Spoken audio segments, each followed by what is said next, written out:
Gohanda In from BA. This is a Rorschach Arctic update from the 9th of July 2024. A quick summary of what's going down north of the Arctic Circle.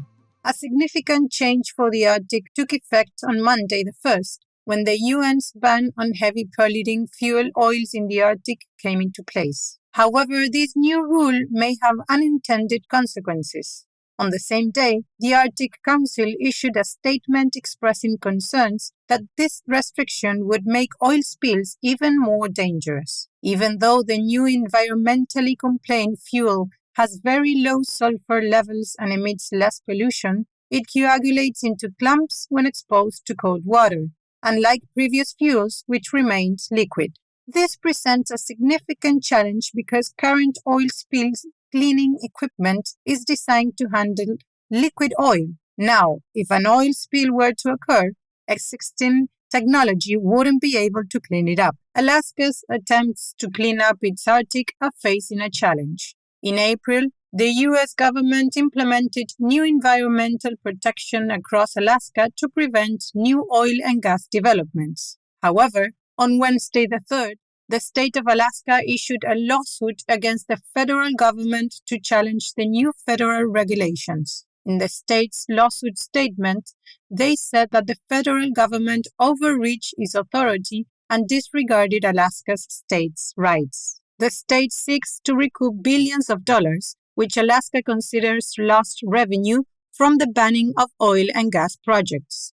The state also wants a reversal of the ban. Russia is having more success at cleaning its Arctic, though. On Monday the 8th, the Russian Geographical Society wrote on its website that its project to clean up human pollution from the Russian Arctic region has entered a new stage. The federal government funded the project, which began last year and has cleaned over 200 tons of waste from the Krasnoyarsk region so far.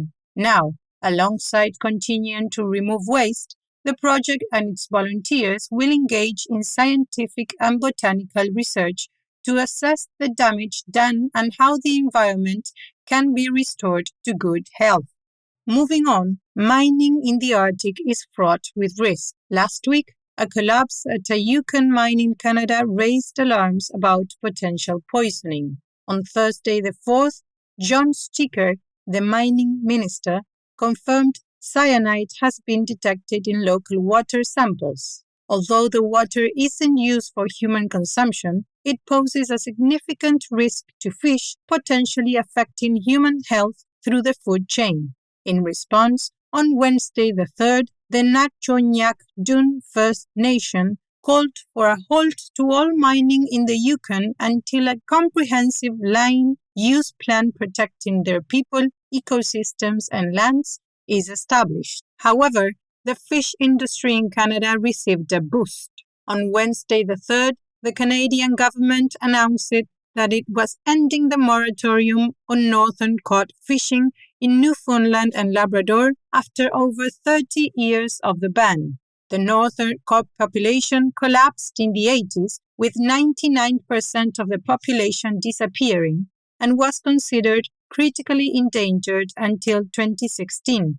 Despite the population barely recovering, the government's report admits that the chance of decline in the next few years is over 70%. After 3 decades of a fishing moratorium, Canada is making a risky decision to try to revive its fishing industry. More about Canada and its historical injustice against Indigenous people are still being uncovered.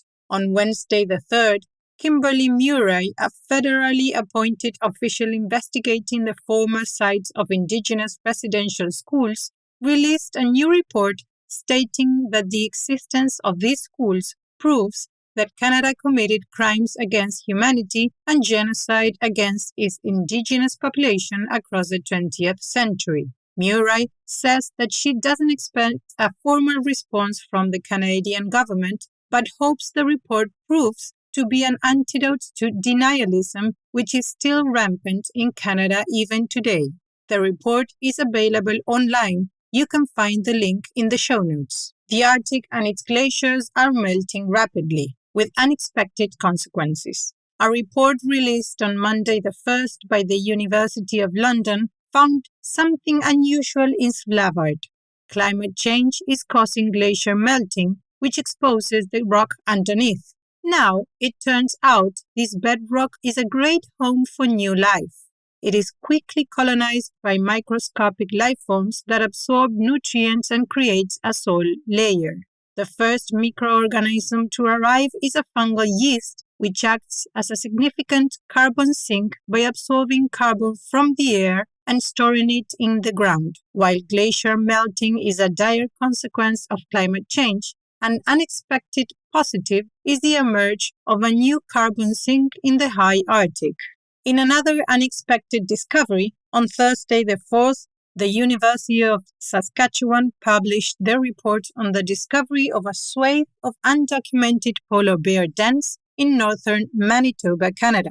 These dens are the farthest northern polar bear dens ever found, and some are over 250 years old. The polar bear denning sites are still a scientific mystery. We know female bears raise their cubs there, but why they choose certain dens is still unknown, and this report raises even more questions. The report says that formal protection can now be issued to these denning sites to try to protect the polar bear.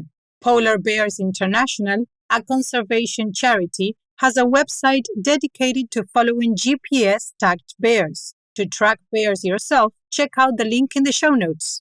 In Denmark's Arctic, prospects for a good quality of life have significantly increased. Under current employment regulations, Denmark, the Faroe Islands, and Greenland each have different employment laws, with salaries and worker protections outside of Denmark's being inferior. However, in an agreement signed between the three nations on Thursday the 4th, all public sector's employees in the Danish Empire will share the same workers' rights by 2026. This means a significant increase in salary, holiday allowance, maternity leave, and other crucial elements for working life. This decision should improve the quality of working life across the Danish Empire, which may impact thoughts of independence in the territories. But people in Sweden are much less happy with their government. The Swedish government announced last month it was proceeding with opening a new mines across Luleå, Sweden's Arctic state.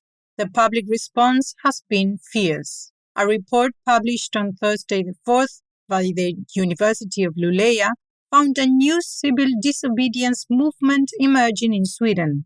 Public protests are becoming more common, and arrests of protesters have been increasing in recent years. The report found that actions from politicians only inflame protesters' anger. If Sweden wants to calm protesters, it might need its politicians to be less vocal. In Iceland, the Atlantic puffin, the famous seabird, might be off the menu soon. Airport Sinayr Hansen, Iceland's foremost puffin expert, told news agency RUV on Sunday the 7th that Iceland should ban puffin hunting to prevent the bird's extinction. Iceland is home to the world's largest puffin population, yet the number of birds has declined by 70% since 1995. Airport believes the government has an international responsibility to protect the puffin and that it needs to do more than just advise hunters to limit their catches. A full moratorium on puffin hunting is needed to protect the colorful seabird. And to close this edition, some more news about Iceland, where the public is demanding change. An opinion poll conducted by market research company Maskina, which released its results on Thursday the 4th, found that over 54% of respondents want Iceland to join the EU, and almost 75% want Iceland to hold a referendum on the country's status within the EU. Parliamentary elections are scheduled for next year, and it is likely that Iceland's EU membership will be on the minds of voters. And that's it for this week. Thank you for joining us. As you must know by now, we do not only make podcasts, but also other cool projects. Right now, Rorschach is developing a new app designed to help you make decisions within a group of people. Would you be interested in giving it a try? If so, please email us at info@rorschach.com. We'll give you early access to the beta version as soon as it is ready and the chance to help us improve it. Farewell!